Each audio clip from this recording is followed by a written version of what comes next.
never slow up, no I don't take shit. I got no love for the fakeness. If you wanna play tough and wanna hate this, I'll always show up. Di Circuito de Jerez, dunia balap tiba-tiba seperti dipaksa menelan kenyataan pahit yang tidak pernah mereka bayangkan sebelumnya, bahwa dominasi bukan hanya soal mesin paling kencang atau strategi paling cerdas, tapi tentang sesuatu yang jauh lebih dalam dan nyaris terlupakan, karakter. Di tengah panasnya aspal dan tekanan luar biasa kelas Moto3, satu nama mencuat seperti petir di siang bolong, menggetarkan pedok dan memaksa seluruh mata tertuju tanpa bisa menghindar. Veda Ega Pratama. Sejak awal sesi, Veda tidak datang sebagai unggulan. Ia tidak disorot seperti pembalap Eropa yang sudah lama dibentuk dalam sistem balap elit. Ia tidak membawa ekspektasi tinggi dari media barat. Bahkan, banyak yang menganggapnya hanya pelengkap grid. Sebuah kesalahan besar yang kemudian harus dibayar mahal oleh para rivalnya. Karena begitu lampu start padam, segalanya berubah dalam hitungan detik. Veda melesat seperti peluru, menembus celah sempit yang bahkan tidak terlihat oleh pembalap lain. Manuvernya tajam, presisi, dan tanpa rasa ragu. Ia tidak hanya mengejar posisi, ia merebutnya dengan cara yang membuat lawan tidak sempat bereaksi. Dalam beberapa lap awal, komentator mulai kebingungan. Nama Veda disebut berulang kali dengan nada yang semakin tinggi dan penuh keterkejutan. Tidak ada yang menyangka bahwa pembalap muda dari Indonesia ini mampu membaca ritme balapan dengan begitu matang. Ia tahu kapan harus menyerang, kapan harus menunggu, dan kapan harus mengunci garis balap dengan sempurna. Setiap tikungan menjadi panggung dominasi. Setiap street menjadi bukti bahwa ia bukan sekedar ikut balapan, ia datang untuk menguasai. Namun kejutannya tidak berhenti di lintasan. Begitu balapan selesai dan helm dilepas, dunia kembali dibuat terdiam. Kali ini bukan karena kecepatan, tapi karena sikap. Di saat banyak pembalap merayakan hasil dengan selebrasi berlebihan, Veda justru berjalan tenang. Ia mendekati kru tim, menyalami satu persatu dengan penuh hormat, bahkan sedikit menundukkan kepala. Gestur sederhana yang di Eropa terasa asing, namun justru itulah yang membuatnya berbeda. Ia tidak berteriak, tidak melompat, tidak mencari sorotan kamera. Tapi entah kenapa, justru dialah yang paling disorot. Kontras ini menjadi semakin tajam ketika publik mulai membandingkannya dengan Hakim Danish, yang selama ini dikenal sebagai salah satu talenta muda Asia dengan citra internasional kuat. Hakim tampil percaya diri, penuh ekspresi, dan terbiasa dengan sorotan media. Ia adalah simbol modernitas dalam dunia balap. Namun di Jerez, narasi itu mulai bergeser.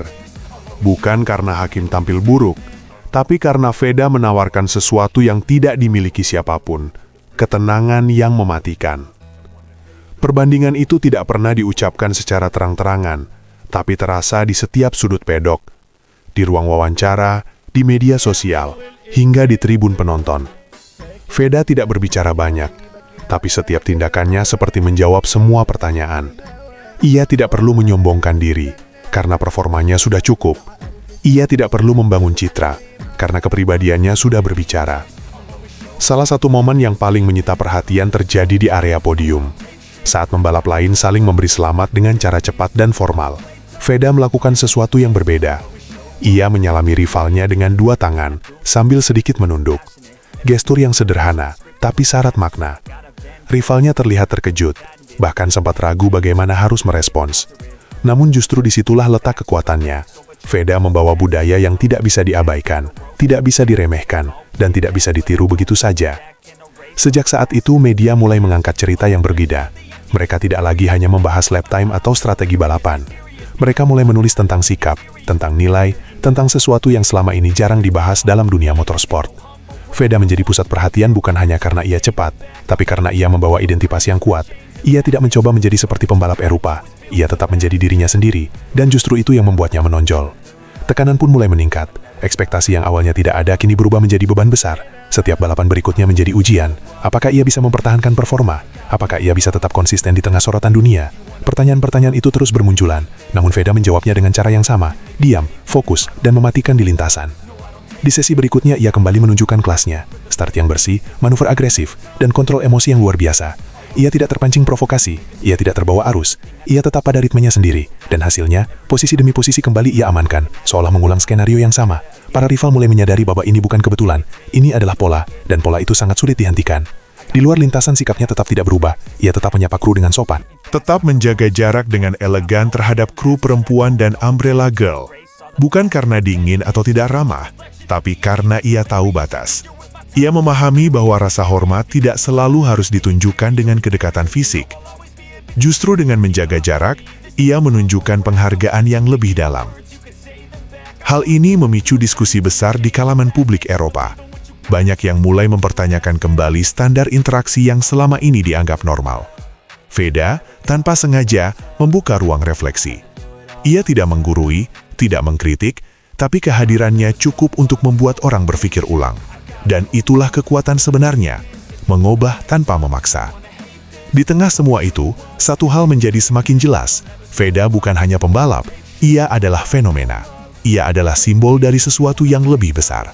Ia membawa cerita tentang Indonesia, tentang budaya, tentang nilai-nilai yang mungkin dianggap kuno, tapi ternyata masih sangat relevan.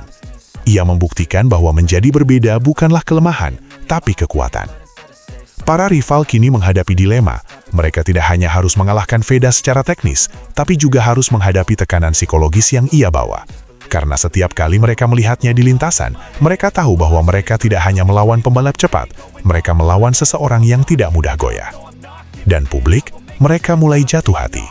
Bukan karena nasionalisme, bukan karena sensasi, tapi keaslian. Di dunia yang penuh pencitraan, Veda terasa nyata. Ia tidak dibuat-buat, ia tidak berusaha menjadi sesuatu yang bukan dirinya. Dan justru itu yang membuatnya begitu kuat. Musim masih panjang, banyak balapan yang belum dijalani, banyak tantangan yang menunggu. Tapi satu hal sudah pasti, Veda telah mengubah cara dunia melihat pembalap muda. Ia telah menetapkan standar baru, bukan hanya soal kecepatan, tapi soal bagaimana seorang atlet membawa dirinya. Dan jika ia terus melaju seperti ini, bukan tidak mungkin namanya akan tercatat bukan hanya sebagai juara, tapi sebagai pelopor.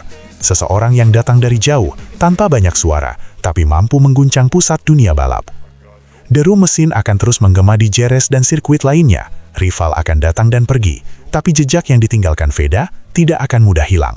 Karena ia tidak hanya menang di lintasan, ia menang di hati, di pikiran, dan di sesuatu yang lebih dalam dari sekedar olahraga. Inilah awal.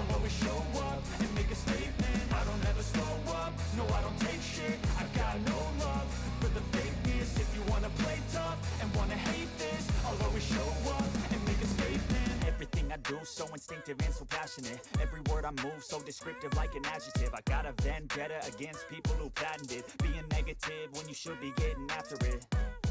I got facts over tracks, this and that, spitting slow, spitting fast. I could roast, I could gas, think I'm okay at last, but I don't know if that can